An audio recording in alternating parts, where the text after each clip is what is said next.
नमस्कार, 100% समाचारमा स्वागत छ। म अनिस्मा बस्नेत। सुरु गरौँ 100% समाचार। राष्ट्रिय सभा निर्वाचनमा आफ्नो पार्टीले सोचे अनुसारको परिणाम हासिल गर्न नसक्ने नेकपा एमालेका अध्यक्ष केपी शर्मा ओलीको स्वीकारोक्ति। पार्टीको जिल्ला अधिवेशनलाई ओलीद्वारा भर्चुअल माध्यमबाट उद्घाटन। संसदीय सङ्घर्षको मैदानमा एमालेमाथि गर्न सक्ने हानिकारक प्रहारको अन्तिम किस्सा नै राष्ट्रिय सभाको निर्वाचन भएको दावी। माघ 12 गते हुने राष्ट्रिय सभा निर्वाचनको परिणाम एमालेका लागि अलि प्रतिकूल आउन सक्ने भन्दै त्यो आजको जनमत र आजको यथार्थ नहुने भनाई। अहिले कम्युनिस्ट आन्दोलनलाई भित्रैबाट सखा पार्न केही तत्त्व लागेको र पुरानो जनमतलाई समेटेर गठबन्धन बनाएको भरमा एमालेसँग उनीहरूले प्रतिस्पर्धा गरिरहेको ओलीको आरोप। आगामी निर्वाचनमा एमाले एक्लै सत्तारूढ गठबन्धनसँग भिड्न सक्षम रहेको दावी। असंवैधानिक तरिकाले वर्तमान सरकार बनेको दावी गर्दै मतदानको माध्यमबाट हटाउन आम जनतालाई अपिल। संसदबाट नभई अन्यत्रैबाट बनेको सरकारलाई करिब 3 करोड नेपाली जनताले आगामी निर्वाचनमा मतपत्रको माध्यमबाट अन्त्य गर्नुपर्ने भनाई। जनताले एमाले नेतृत्वको सरकारको प्रतीक्षा गरिरहेको भन्दै सोही अनुसार निर्वाचनको तयारीमा जुट्न पनि पार्टीका नेता कार्यकर्तालाई निर्देशन। नेकपा एमालेका अध्यक्ष केपी शर्मा ओलीले राष्ट्रिय सभा निर्वाचनमा हार स्वीकार गरिसकेको नेकपा एकीकृत समाजवादीका अध्यक्ष माधव कुमार नेपालको भनाई। एमाले अध्यक्ष ओलीले शुक्रबार पार्टीका जिल्लाहरूको अधिवेशन उद्घाटनका क्रममा राष्ट्रिय सभा निर्वाचनको परिणाम आफ्नो पार्टीका लागि प्रतिकूल आउन सक्ने बताइसकेको भन्दै हार स्वीकार गरेको भनाई। ओलीले आफ्नो दम्भी स्वभाव विपरीत राष्ट्रिय सभाको निर्वाचनमा आफ्नो पार्टीको पराजय निश्चित छ भनेर भाषणमै स्वीकार गरेको टिप्पणी। ओलीले देशभर एकसाथ जिल्लाहरूको अधिवेशन उद्घाटन गरेर नयाँ नेतृत्व स्थापित हुन नदिएको आरोप। जनताको जीवन परिवर्तन गर्नका लागि आफ्नो पार्टी स्थापना गरिएको पनि अध्यक्ष नेपालको भनाई। सत्तारूढ गठबन्धनको उच्च स्तरीय राजनीतिक समन्वय समितिको बैठकद्वारा संसदलाई सुचारू गराउन पहल गर्ने निर्णय। शुक्रबार प्रधानमन्त्री निवास बालुवाटारमा प्रधानमन्त्री शेरबहादुर देउवाको उपस्थितिमा तथा समितिका संयोजक रामचन्द्र पौडेलको अध्यक्षतामा बसेको बैठकले अवरुद्ध संसदलाई सुचारू गराउनका निम्ति पहल गर्ने, संसद अवरुद्ध हुनु कुनै पनि हिसाबले उचित नभएको सञ्चार तथा सूचना प्रविधि मन्त्री ज्ञानेन्द्र बहादुर कार्कीको भनाई। संसद सुचारू गर्न सरकारको जति नै भूमिका र कर्तव्य प्रतिपक्षको पनि हुने कार्कीको दावी। समितिको बैठकमा माघ 12 गते हुने राष्ट्रिय सभाको निर्वाचनको सम्बन्धमा पनि छलफल गरिएको जानकारी। राष्ट्रिय सभा निर्वाचनको निम्ति गठबन्धनले समिति बनाएको र समितिले काम सुचारू गर्ने पनि जानकारी। मन्त्रालय अन्तर्गतका 9 देखि 5 बजेसम्म खुल्ने सरकारी सङ्घ संस्थाका कर्मचारीहरूलाई खाजा भत्ता उपलब्ध गराउन पहल गरिरहेको गृहमन्त्री बालकृष्ण खाँडको भनाई। सरकारी कार्यालयहरूमा काम गर्ने अवधि बढाएपछि ओभरटाइमको पैसा दिन नसके पनि खाजा खाने व्यवस्था मिलाइनु पर्ने भनाई। कर्मचारीहरूलाई सरकारले सुविधा नदिए वा सरकार जनताप्रति उत्तरदायी हुन नसके कर्मचारीहरूले सरकारलाई सचेत गराउनु पर्नेमा जोड। सरकार र सरकारी कार्यालय सबैको साझा भएकाले सबैको सद्भाव हुने किसिमले काम गर्न पनि कर्मचारीहरूलाई निर्देशन। सरकारले गरेका काममा सुझाव र प्रतिक्रिया दिने काम कर्मचारीहरूको भएकाले जनताको माग बुझेर सरकारलाई दबाब दिन पनि आग्रह। सरकारले कर्मचारी र कर्मचारीले सरकारलाई गाली गलौज गरेर मात्रै देशको विकास नहुने भन्दै भएका समस्याको समाधान गरेर अघि बढ्नुपर्ने। राज्यका सबै संयन्त्रहरूमा गतिरोध भइरहेको हो भने सङ्कटकाल सिर्जना हुने अवस्था रहेको नेकपा माओवादी केन्द्रका नेता देव गुरुङको भनाई। मुलुकमा अहिलेको जस्तै न्यायालय, संसद तथा राजनीतिक गतिविधिहरूमा डेडलक भइरहने हो भने सङ्कटकालको स्थिति सिर्जना हुन सक्ने भन्दै त्यसतर्फ सचेत हुनुपर्ने भनाई। पछिल्लो समयका घटनाक्रमहरूलाई नियाल्दा संसद विघटनको कुरा, संसदीय मूल्य मान्यतालाई अवहेलना गर्ने कुरा भइरहेकोले देश अस्थिरतातर्फ धकेलिएको दावी।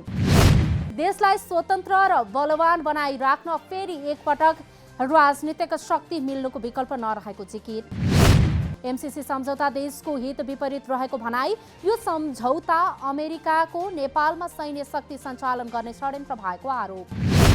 अमेरिकाले नेपालमा सैन्य रणनीति साझेदारीका लागि अहिलेसम्म आफ्ना 3वटा रणनीति खेलेको दाबी। अहिलेसम्म एमसीसीले 1 पैसा पनि लगानी नगरेको र अहिले भएको खर्च नेपाल आफैले गरिरहेको भनाई। पुस महिनामा 1146 जिन सिक्वेन्सिङ गर्दा 250 वटा नमुनामा यस जिन नेगेटिभ।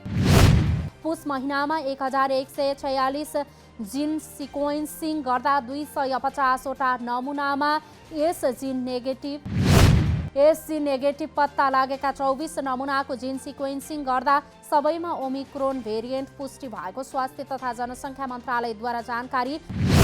ओमिक्रोन भेरिएन्टले ल्याउन सक्ने जोखिमलाई मध्यनजर गर्दै सबै अस्पतालहरूलाई तयारी अवस्थामा रहन स्वास्थ्य मन्त्रालयको निर्देशन। सीमामा परीक्षणलाई थप सशक्त बनाइएको र पोजिटिभ भएकाहरूलाई आइसोलेसनमा राख्ने व्यवस्था गरिएको मन्त्रालयको दाबी। नेकपा माओवादी केन्द्रको पुस 25 गते बस्ने भनिएको केन्द्रीय समिति बैठक स्थगित। काठमाडौँमा सम्पन्न पार्टीको 8औं राष्ट्रिय महाधिवेशनमा सहभागी 9 जना नेतालाई कोरोना संक्रमण पुष्टि भएपछि बैठक भएको स्थगित। अन्य केही नेता समेत बिरामी परेकाले आगामी 25 गते बस्ने भनिएको केन्द्रीय समितिको बैठक स्थगित गरिएको माओवादी केन्द्रको भनाई। केन्द्रीय कार्यालयका लेखा प्रमुख देवेन्द्र पराजुली, कार्यालय सचिव डोर प्रसाद उपाध्याय सहित केही केन्द्रीय सदस्यलाई कोरोना संक्रमण पुष्टि।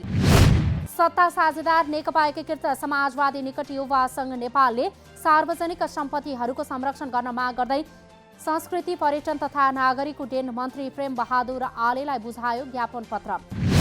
शुक्रबार युवा संघले मन्त्रालयमा सार्वजनिक सम्पत्तिहरूको दुरुपयोग भएकाले त्यसतर्फ सचेत रहन भन्दै मन्त्री आलेलाई बुझाएको हो ज्ञापन पत्र। पछिल्लो समयमा नारायण हिटी दरबार संग्रहालयको जग्गा तथा पशुपति क्षेत्र विकास कोषको धर्मशाला बतास ग्रुपले व्यावसायिक प्रयोजनका लागि दुरुपयोग गरेर स्थायी संरचना बनाइरहेकाले यो स्वीकार्य हुन नसक्ने युवा संघ नेपालका केन्द्रीय अध्यक्ष नरेश शाहीको भनाई। भारतले पशुपति दर्शनमा आउने तीर्थालु तथा धार्मिक पर्यटकको सुविधाका लागि निर्माण गरेको धर्मशाला व्यावसायिक प्रयोजनका लागि भाडामा दिने कुरा लज्जाको विषय भएको दाबी। ऐतिहासिक एवं धार्मिक सार्वजनिक स्थलहरूको दुरुपयोग रोक्न सरकारसँग माग गर्दै ऐतिहासिक स्थल नारायण हिटीको भाडा सम्झौता खारेज गरी सरकारको पूर्ण संरक्षणमा राख्न र भाडामा लगाइएको अन्य सार्वजनिक जग्गाको छानबिन गर्न आग्रह।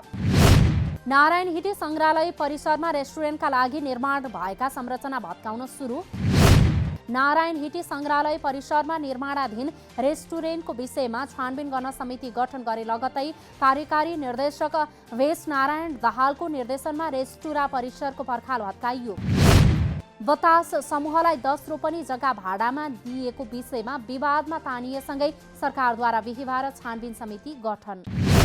चिकित्सा शिक्षा अध्ययनमा देखिएका समस्याहरूको समाधानका लागि सरकारले विशेष ध्यान पुर्याउनु पर्नेमा सरकारवालाहरूको जोड। शिक्षा र स्वास्थ्यलाई निजीकरण गर्नाले समस्याहरू देखा परेको चिकित्सा शास्त्र अध्ययन संस्थाकी सहायक डिन तकमा केसीको भनाई। सरकारले शिक्षा र स्वास्थ्यलाई निजीकरण गरेसँगै व्यवस्थित गर्न नसकेको केसीको आरोप। चिकित्सा शिक्षा ऐन अनुसार कलेजहरू चले नचलेको सम्बन्धमा सम्बन्धित विश्वविद्यालयले अनुगमन गर्नुपर्नेमा जोड। चिकित्सा शिक्षा ऐन व्यावहारिक हुन नसकेको काठमाडौँ विश्वविद्यालयका प्रशासकीय अधिकृत दीपक दाहालको दावी। राज्यले चिकित्सा शिक्षामा स्पष्ट नीति र योजना बनाई स्रोत र लगानी बढाउनु पर्ने अखिल क्रान्तिकारीका अध्यक्ष प्रकाश शाहीको भनाई। निजी मेडिकल कलेजहरू राष्ट्रियकरण गरी राज्यले सञ्चालन गर्नुपर्ने शाहीको धारणा। विश्वविद्यालयहरूले जथाभावी सम्बन्धन दिने प्रक्रिया रोक्नुपर्ने अध्यक्ष शाहीको माग। कोभिड-19 संक्रमण फैलिन नदिन विभिन्न निकायबाट दिइएको कोभिड उपचार सम्बन्धी स्वास्थ्य उपकरण सामग्री 5 थर जिल्ला अस्पतालमा अलपत्र। कोरोना महामारी न्यूनीकरणका लागि जिल्ला अस्पताल 5 थरलाई दिइएको यन्त्र तथा उपकरणहरू उचित प्रबन्ध हुन नसक्दाखेरि जाने अवस्थामा। करिब 4 महिना अघिबाट जिल्ला अस्पताल 5 थरमा कोरोना न्यून हुँदा उपलब्ध भएका कोरोना सामग्री प्रयोगविहीन। सङ्घीय प्रदेश सरकार तथा विभिन्न सङ्घ संस्थाबाट सहयोग पाएका उपकरणहरू बेवारिसी। अस्पताल विकास समिति समेत संरक्षण गर्नतर्फ नलाग्दा लाखौं मूल्य पर्ने अक्सिजन कन्सन्ट्रेटर, मोनिटर, थर्मोगन र सिलिन्डर लगायतका कोरोना स्वास्थ्य सामग्रीहरू खेर जाँदै। सहकारीको ब्याज बढाउने बारेमा आफू सहमत नभएको भूमि व्यवस्था, सहकारी तथा गरिबी निवारण मन्त्री शशि श्रेष्ठको प्रतिक्रिया। सहकारीहरूले ब्याज बढाउने बारे लबिङ गरिरहँदा मन्त्री श्रेष्ठद्वारा सहकारीको मूल्य र मान्यता अनुसार ब्याज दर घटाएर तल्लो तहका जनता लाभान्वित बनाउनु पर्नेमा जोड। बजारमा लगानीयोग्य पुँजी तरलता अभाव भएसँगै ब्याङ्कहरूले ब्याज बढाएपछि सहकारीमा पनि सन्दर्भ ब्याज दर बढाउन दबाव। सहकारी सञ्चालकहरूद्वारा ब्याज दर बढाउन सहकारी विभाग र मन्त्रालयमा दबाव। हाल सहकारीको सन्दर्भ ब्याज दर 14.75%, सन्दर्भ ब्याज दर बढाउन ढिलाइ गर्न नहुनेमा सहकारी सञ्चालकहरूको जोड।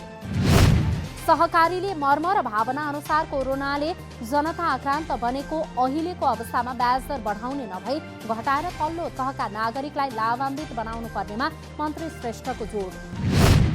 सहकारीलाई परेको समस्यालाई छुट्टै ढङ्गले सम्बोधन गर्न भिजन पेपर तयार गरेको र चाँडै सार्वजनिक गर्ने जानकारी। सहकारीको परिणाममा भन्दा गुणस्तरमा ध्यान दिनुपर्नेमा सरकारवालाहरूको जोड। पछिल्लो समय सहकारीको सिद्धान्त अनुसार नचलेको र वित्तीय सुशासन अभावमा सहकारीप्रति बचतकर्ताको विश्वास गुम्दै गएको सर्वसाधारणहरूको भनाइ। प्रदेश नम्बर 2 का जिल्लामा यस वर्ष धान उत्पादन दरमा ह्रास। गत कार्तिकमा भएको बेमौसमी वर्षाका कारण प्रदेश 2 का जिल्लामा गत वर्षको तुलनामा यस वर्ष धान उत्पादनमा ह्रास। प्रदेशमा चालु आर्थिक वर्षमा कुल 3,76,434 हेक्टर क्षेत्रफलमा धानबाली लगाइएकोमा प्रति हेक्टर 3.51 मेट्रिक टनका दरले 13,19,806 मेट्रिक टन धान उत्पादन।